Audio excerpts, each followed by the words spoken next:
بيجمعنا على الحب والخير والسلام.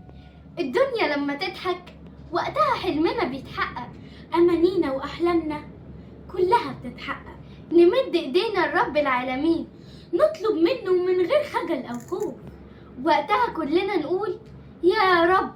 وقت السجود بنكون أقرب لربنا، وقت السجود قلوبنا بتخشع لربنا.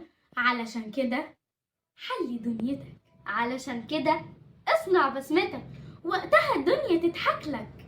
معاكم ملك وحيد ولوجي يسري في برنامجكم الدنيا لما تضحك.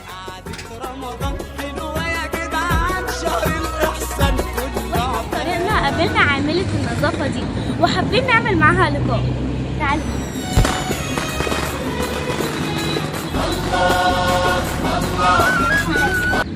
ازاي حضرتك؟ كل سنة وحضرتك طيبة.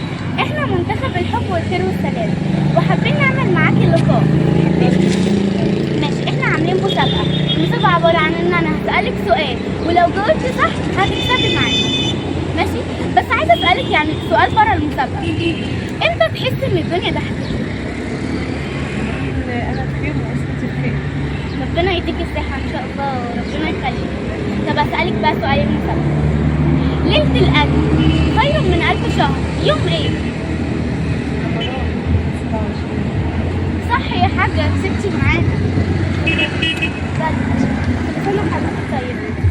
وسؤال حلقتنا النهاردة لكل المشاهدين هو: ما هي السورة التي ذكرت فيها البسملة مرتين؟ نقول السؤال مرة تاني.